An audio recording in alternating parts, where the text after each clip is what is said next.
Working to live or living to work? Under the soft glow of the morning sun, the dandelion field lies in perfect, tranquil harmony. Yet, inside the hive, the headquarters where the daily grind begins, peace is a foreign concept. The worker bees stand in rigid lines like soldiers heading to the front, trembling under the watchful, stern gaze of their supervisor, listening to the relentless stream of workplace rules. Then there is Batsy, our protagonist. His mind is cluttered with quotas and targets for the day. No time to waste. I have so much to do, he thinks. At the final blast of the supervisor's whistle, he darts out like a missile.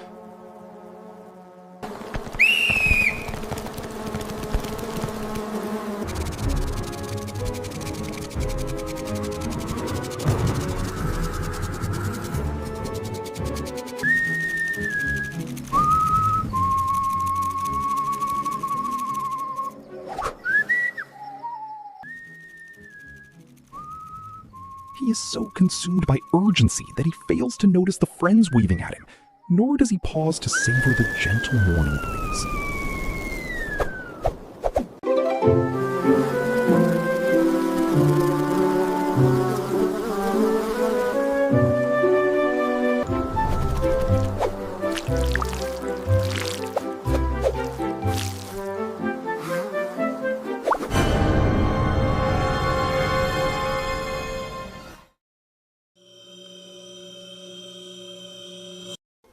As the sun sets, a weary Bazi returns to the hive, trading his day's harvest for a single drop of honey, his meager wage.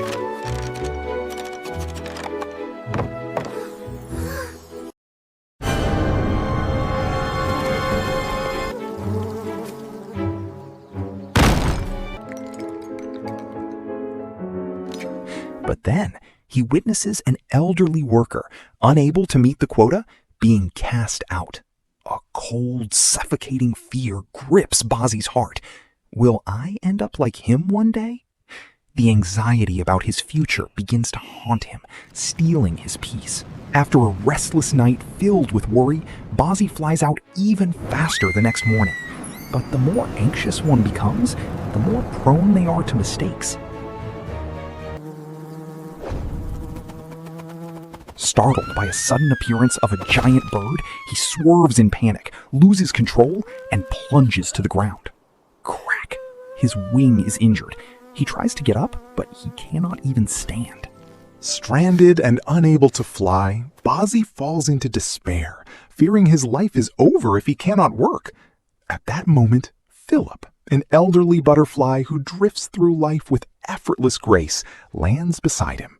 Philip looks at Bazi with a knowing smile. As they talk, the old butterfly senses the burning turmoil within the young bee. If my wing doesn't heal in time, Bazi laments, how will I keep working? How will I survive? Without a word, Philip simply points his finger toward a single dewdrop resting on a green leaf.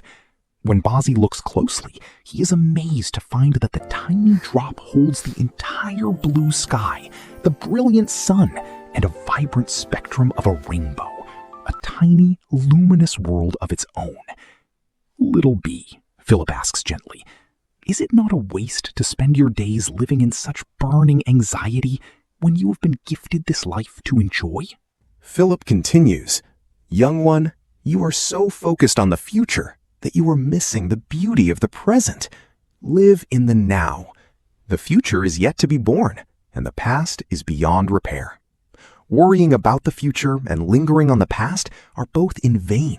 Try to exist in the present. Take a deep breath and truly feel the world around you. Bazi closes his eyes and takes a deep, steady breath. For the first time, he hears the rustle of the leaves, the melody of the birds, and the soft whistle of the wind. Only now does he realize how truly beautiful the world is. Philip adds, one must work, of course, but the choice is yours. Are you working to live, or are you living to work? Suddenly, it feels as though a light has switched on inside Batsi's mind.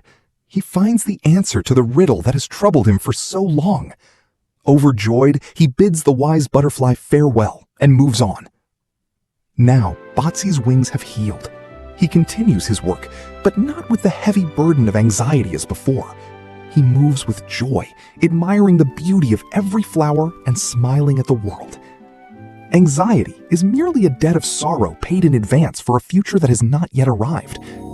When you learn to cherish the beauty of the present, life becomes peaceful and profoundly meaningful.